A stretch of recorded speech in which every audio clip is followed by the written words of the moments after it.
Trust me, there is no one secret to success in your personal life or in your business life. But if you get this one thing wrong, you give yourself no chance to win.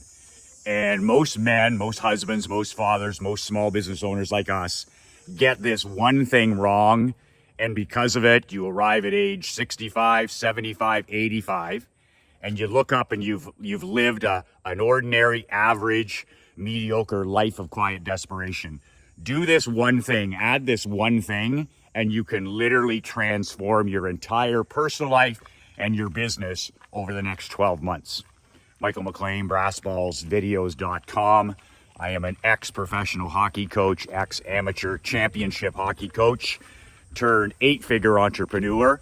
You can download a free copy of my brand new book below at brassballsvideos.com. The link is in the description. I wrote this 22-page book 2 months ago. It's titled 5 Ways to Unfuck Your Life in the Next 30 Days. If you're like me and from time to time over the years, you've had to head the other way and get your shit together, this book will help you do exactly that. My complimentary free gift to you below. Put in your email and I'll email you the book within 5 minutes. So that link is below. So this is something that almost no consultant or coach, I never hear them talk about this. And the reason it's the missing link for me is because most business and marketing consultants, the business I'm in, money-making business, they never played pro sports or they never coached pro sports. I coached amateur pro sports in the wild west when I was in my 20s. In leagues, they used to say 7 levels from the National Hockey League. And I've been around amateur and professional athletes my entire business career. So for the last 30 years, there's one thing, whether the person is a football player, a hockey player, a husband, a father, a copywriter, an entrepreneur, or even just a small business owner like myself, they almost all of them lack this one thing, and nobody talks about it. And this one thing is intensity. And admittedly, through the years, I've been, an entrepreneur since the last 32, 33 years. And we go through peaks and valleys, we go through slumps. And when we plateau, the number one thing that we're usually missing is intensity. And it all goes into the standards we expect from ourselves and the people in our life. But I'm going to share you a story that my players called the Winchester. The reason they call this story the Winchester is way back in 2015, my Perth Blue Wings amateur hockey club, these guys are 17 to age 21, we had an absolute powerhouse team. Think Alabama, okay? Think massive powerhouse, like it's win or it's a lost season. So back then, it was in November, so I had been coaching this group of kids since Labor Day weekend, September, October, November. So we were stacked, loaded for bear. And I think our record at the time was something like 15-1. 15 wins, 1 loss. And we had been together for 90 days, and the players were doing everything that a coach could ask. They were taking care of their sleep, their nutrition, their hydration. They were watching video. They were practicing with determination. They were building a culture. Remember, the team the year before, when I bought it, finished 22nd out of 22 teams. So I bought this team in the outhouse and brought them to the penthouse in this one season. And then every year after that, we were at the very top or near the top. So this culture, before I bought the team a few months before, was used to losing. Even though these were all brand new players, I took a broom to the place. When I bought the team and this team finished 22nd, dead last in the league, and then dead last in attendance, I literally took a broom to the entire roster. I took a broom to the entire thing. I mean, I shut down the locker room, I shut down the weight room, I tore out the seats, I tore out the glass, I repainted the arena, I built a $750,000 locker room. I mean, I literally torched the place. And because losing is so contagious, right? And that's all they knew. So we didn't have one single player back. But here's the thing. People get comfortable. I get comfortable. You get comfortable. Your kids get comfortable. Your wife gets comfortable. Your employees get comfortable. It's just human nature. And to me, and the great late Wayne Maxter, my hockey mentor, always said, Michael, this is when you separate yourself as a coach, the men from the boys, is when standards start to lower, when people start to cut corners, which is totally natural in any business, totally natural in your personal life, totally natural in sports. He said the way you react and the way you deal with these lower standards and what you tolerate will be the difference between winning and losing. And as much as I understood that, I had never seen this before in the flesh. At 15-1, our guys are pretty happy with the start of the season. They're working hard. But on this particular Sunday afternoon, my dad and I drove over to Winchester. The Winchester Hawks is the name of the team. And that's why players like Marc-Andre call this rant that I went on the Winchester. And if you talk to a player that was in that locker room here, 8 years later, they'll refer to the Winchester. So it was a pivotal point for us as a team, as a culture. Am I going to stand for this, or am I going to demand that we take things to the next level? So we arrive on a Sunday afternoon for a game. Winchester is a last place team. They're near the bottom. And my philosophy always in coaching and in business, when we're playing teams near the bottom, or, December in business, or any of these months where people tend to get comfortable and cut corners and get lazy, that's when I kick ass. That's when practices, that's when my demands, that's when my goals, that's when my dress code, that's when I literally become a savage leader. Because in the insurance business, I remember everybody phones it in December, right? Mails it in. When I bought my dad's agency, I said, Dad, you have your book of business in December is half the size of these other months. And he said, yeah, that's because the sales team, they just mail it in. Their mind is on Christmas, on New Year's, and they don't show up. So the same thing happens in your business. The same thing happens in July in the summer. People lose their focus. Your job as the leader of your family and your job as the leader of your business, whether you have one person or 23 people like I did, is you have to be there always to coach, to encourage, and to enforce standards with intensity when it's required. And it's interesting because I talked to Marc-Andre about this, and I always say, in my own household, every 6 months I blow my top. I don't know what it is. It's just, whatever it is. And it's therapy for me. But then it's a reset for our family. And when I mean blow my top, I'm not talking about cussing and swearing or anything like that. We don't do that in our home. But I'm talking about myself getting comfortable, my wife Krista getting comfortable, my daughter getting comfortable. And there'll be a short blow up of some kind, and it's always the same message. Standards. We're cutting corners, we're getting lazy. And then after that, after we clear the air, we head out on another 6 months of kicking ass.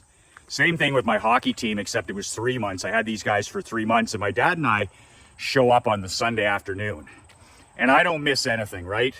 I'm not the most talented guy. I'm not the most clever guy, but I don't miss. And I don't miss anything. I read body language. I read it all. And I show up, I'm dressed in a 3-piece suit because I always dress the best for last place teams. The practice we had that week was insane because I'm sending a message to these guys that this is going to be difficult. And in spite of doing all that, we had a big win on the Friday night. I could tell as soon as I got to the arena, I was standing out front, and a couple of guys are just getting there in time. They're pulling their bags out of the trunk of the car. Their hair's all messy. Their tie is loose. They're not wearing a suit and tie. They're wearing just a shirt and a tie, just little things. And a lot of these guys admittedly look like they were out the night before. I didn't call curfew. It's human nature. We don't have to get our rest. We're only playing Winchester. So this is where leadership kicks in. So I'm watching this, and then I'm outside the locker room as the players are getting ready, and I notice, a couple of guys are late. They don't have their skates sharpened. They're drinking coffee before the game instead of water. It looks like they haven't had breakfast. They just look like a motley crew. So I'm starting to simmer, right? I'm starting to simmer. So I go in and I have my 4 or 5 minute meeting always before warm up. It's our 3 things for the game, the 3 things that we want to accomplish. I don't care about the other team. These are the 3 things that we have to worry about. And I had the meeting and I didn't like the energy in that little room. And I come out and I said to my assistant coaches and my dad, I said, we're not ready. We're not ready. I don't like the body language. I don't like the eye contact. I don't like the energy. I don't like any of it. So what can you do, right? I'm not going to do anything just yet. The trainer there, Tristan, she's trying to get these guys ready. And we have a rule with my hockey teams. I have a rule that as soon as you step on the ice, I learned this from the great Scotty Bowman, the greatest hockey coach in history, 5 hard strides. So I don't care if it's a practice. I don't care if it's a Sunday skate. I don't care if it's a game in front of 5,000 people. When your skates hit the ice as a Perth Blue Wing, 5 hard strides. So it's just one guy after another hitting that ice. And scouts love it, recruiters love it, schools love it, and fans love it. And that's just the way it is. It makes you look so professional, like you're ready to go. In the NHL, the guys hit that ice. They hit that ice hard and go, hard and go. The second thing I have as a rule, no other teams would have this, goes back to my philosophy of what are you selling? What are you selling to the fans? What are you selling to the recruiters? What are you selling to the scouts? You're selling that you're a serious person, a serious player. The other thing is all chin straps are always done up. Kids today, they like to always be cool, right? Basketball, look around and be cool. Baseball, look around and be cool. Hockey, look around and be cool. So when I took over that 22nd place horseshit team, you know, those guys, they would go on the ice like last place. They dress like last place. They talk like last place. They prepared like last place. So I got rid of all of them. But one of the second rules was you always have your chin strap done up. Practice, game, I don't give a shit. So I noticed for the warm-up, a bunch of guys hit the ice and they just low energy, didn't take 5 strides. And I'm up watching, right? I'm up having a cup of coffee in the press box and I'm just watching. I'm not doing anything, I'm just watching. And my assistant coaches are watching the other team. And, you know, the warm-up goes on and a bunch of guys come out, a couple of guys late for warm-up, which is absolutely unacceptable. And then all of a sudden, you know, a couple of guys without a chin strap, not ready to compete, no intensity. So I watch this, the warm-up's like 15 minutes, and then I have a rule on the red line at center ice. I never allow like the NBA bullshit you see all the time, guys hugging each other and patting each other on the ass and like your best friends, right? I want my fans to see, you know, competitiveness. You want to shake somebody's hand, you want to give them a hug after the game, by all means. But before the game, that looks so Bush League. The NBA looks so Bush League before they play. They're all buddies. It makes you look like you don't give a shit about winning. It makes you look so so cool, but you're not a champion. So Bush League, and I for the first time I noticed a couple of my top players, my 20-year-olds, and one of them standing on the red line. Instead of warming up with the rest of his teammates, he's talking to this guy on the other team across from me. And I'm just like, I'm fuming, right? I'm absolutely fuming. Instead of this kid getting ready to play, he's talking to this guy on the other team. It looks bad. It is bad. It's unprofessional. So I'm getting ready for these guys to come off the ice after warm-up. And they all come off and they're all low energy and they look like a 22nd place team instead of a 15-1 place team. Not giving respect to your opposition, but this is where coaching comes in. So I can either tolerate this and not say anything, see how they come out and play in the first period. You know, maybe they had a tough day, a tough night. Maybe some of them have the flu. I don't know. That's how ordinary coaches always think. That's how ordinary entrepreneurs. So I go in the lobby, and in this a heated lobby, my dad's in the lobby, and all the parents are in the lobby having a hot dog, a hamburger. Everybody's in this lobby, and our locker room, visitor locker room, is right there. It's one of those rare rinks where we're like in the lobby. We walk through the lobby to the ice, even better. So mommy and daddy are there, of course, and I don't have anything to do with mums and dads. I don't even see them until the year-end banquet. So I wait for the guys to come in, and I had seen enough. I mean, it was pathetic. Bad passes, bad body language, talking to the other team, late, no 5 strides, no chin straps. Guys look like they've been out half the night. And they've never seen this side of me, right? Like since training camp, it's been all win, win, win. They know that I push them. I'm pushing these guys. They know that we have structure and we're committed to excellence, but they've never seen anything even close to this. So I walk in, I close the door immediately. Remember, all the mummies and daddies are out in the lobby and they're getting ready for, us to crush this other team or something like that. And I just absolutely unload it.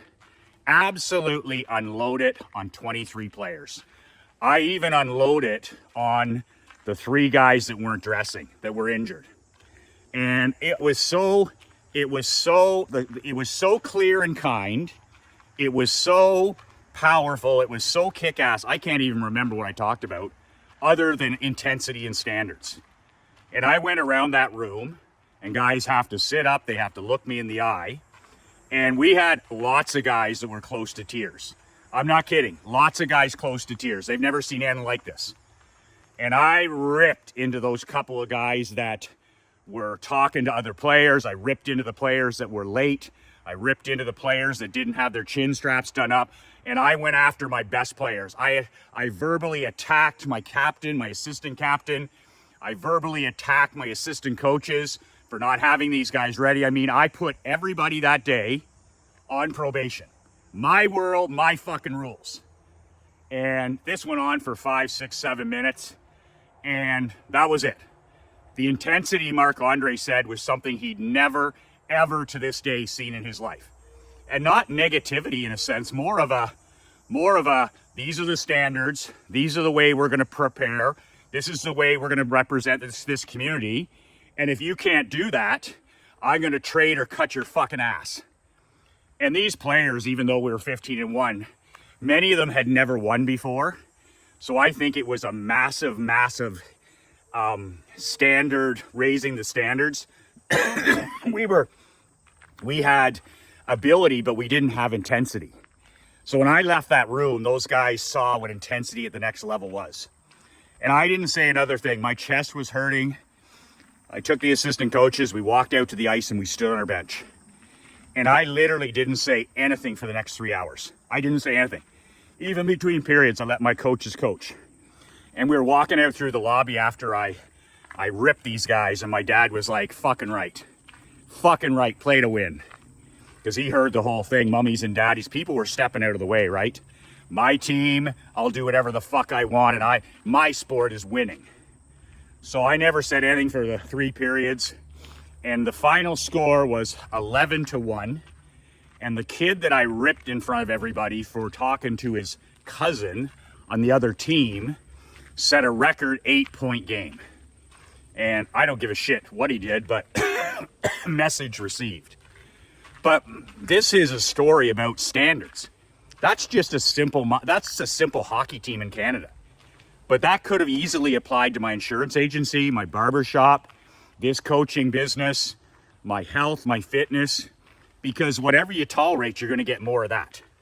And I laugh when dads say to me all the time, well, I can't do this, I can't do that. It's just you're not willing to use intensity. So it's so funny because they were such a great group of players. We ended up losing in the finals. So from 22nd place to the league finals.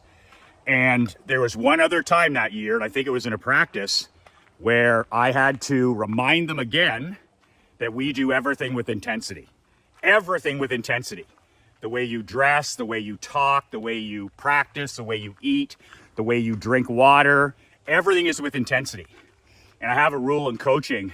I give every player 1 shift to start a game. So you have 20 players and you usually roll 4 lines and 6 defensemen. Not in my badass world. I don't give a shit if you're Wayne Gretzky or if you're Jim Smith. Nope, somebody or nobody. I give every player 1 shift, and these kids knew this. And if you're a dog fucker or you're not ready to play in that first shift, you'll never see the ice again for the next 3 hours. So that was a message of intensity where I taught these young men, be on time and show up ready to go. Be on time. And it wasn't uncommon for us in the first 5 minutes of a game to be up 2-0 and 3-0 because it was like we had an extra player on the field. When we started practicing with these kids, you want to have a mission or something that everybody can understand. And you can complicate things as a coach, and people don't understand. There's too many things. You do it as a business owner, I do it too. But our mission that year was play and practice so the other team thinks there's an extra player on the ice. Think about that for a second. And I got that idea the year before from a coach saying to me in the playoffs, they're like, Michael, the way you guys played in that series, it was like you had an extra player on the ice. And I was like, boom, that's Nick Saban 101. We want to absolutely dominate from 60 minutes. We don't play the score. We don't play the referees. We don't play the rink. We don't care about the other team. In an average hockey game, 75 shifts. I want to go 75-0. And Marc Andre was one of our assistant coaches. He was a video coach. He would track wins, and he has high standards as a former captain. And he would come in between periods, and he'd say, Coach, we're 19-6. And then I'd say, okay, who are the six guys that didn't win their shifts? And then you see the accountability every minute of the game. And then I would videotape practice. We would grade practice, A, B, C, D. There was nothing I didn't grade. There was nothing. I called it doorway to doorway, where I control the controllable. I can't control what they do after they leave the rink at night, but I could control from when they leave their house at 4 o'clock till they come back. I was like, okay, I can control that. But we measured everything. And it all goes back to intensity. And something that you may not know is one of the guys, Dan Kennedy, one of my mentors, said, Michael, he goes, you know how you have intensity as a coach, as a consultant. He said, your best writing, copywriting, emails, videos, is when you have championship level intensity. And I never thought about that until this year, how some emails, some telegrams, some newsletters are better than others. But that's all about intensity. It's all about intensity. So intensity in your life is everything from your morning walks to your copywriting, the way you write an email, a video, how you greet your kids in the morning, how you come home, the high frequency energy. And that was my number one job as owner of the team and coach, is I always wanted to walk into the office, the locker room, and the arena, and I wanted to be at a 9.9 out of 10. There is no 10. And I wanted everybody to fuel off of my high frequency so that they're playing at a 9. See, if you're at a 9.5, everybody in your business is going to be at a 9 or an 8.5. You're going to have a solid team. They feed off of your intensity and focus. If you're sucking wind at a 6 or 5.5, like I've sometimes done in the past, everybody that's working with you now is at a 3. So everything you do is contagious. There's nothing more contagious than a high energy intensity example. Like coach is off the hook. Coach is off the hook. And I used to tell my players all the time, I tell my employees the same thing. You can like me, you can dislike me, and you can be irrelevant, or you don't even care about what but I said, you'll never ever say this guy isn't all in. That's all I wanted my players. I didn't want to be popular. I didn't want to be liked. I didn't want to be unpopular. I just want to be effective and respected. And the way I became effective and respected is by bringing this intensity every day to practice, to film, to the weight room, to games, to road games. And if I was at a 9 or a 9.5 or a 9.9, it all trickled down from there. The way I dressed, the way I looked, the meeting that I held, my body language, my attitude, it's all contagious. So something to think about as a husband, a father, a grandfather. It's all to me about intensity. If you don't have intensity in what you love in your personal life or your business life, how in the world are you going to compete at the highest level? All champions and kings have intensity. They're not the most gifted. They're not the most intelligent. They just have that lion mentality. They have that lion mentality. So something to think about when you're writing, when you're walking, when you're reading, when you're going to the gym, when you're dating your wife is, okay, how's my intensity? What grade do I give myself? How's my breathing? How's my body language? What's the movie in my head? Am I mentally here? Am I an iPhone junkie? Where are you? And then you can check always, and if you're a 7 or a 6, boom, you just immediately change all that. Because motion creates emotion, positive emotion. So I take a walk or I read a bit of a book and I get myself up to that 9.5. And that's when, I used to have a nap before games. I do a cold shower, then a hot shower, just to get myself in the highest frequency I could as a leader. Something to think about. Train as an entrepreneur like an Olympian. Train like every day you're chasing the Super Bowl. Every day you're chasing the World Series. Every day is a sprint, and they all add up into one massive marathon. Every day is a sprint. You got to have that mentality. And then you do it every day, 2 or 3 things to full intensity. And then it's a marathon. You do it consistently for a week, 2 weeks, a month, 6 months, a year, and you literally transform your life. 99.9% of other men, they don't have any intensity. You know that. So this is the number one thing you got to get right. You got to get your intensity right. Once you get your intensity right, you're literally an unstoppable force. I'm closing my doors later today for my mastermind. If you still want in, there's one spot left. Badassbrotherhood.com. Book a call with Josh. We'll talk about it for a few minutes, see if it's a good fit. If you want to download a free copy of my book, you can also do that below at brassballsvideos.com. 2 words that changed my life, 2 words that can change yours. Be relentless.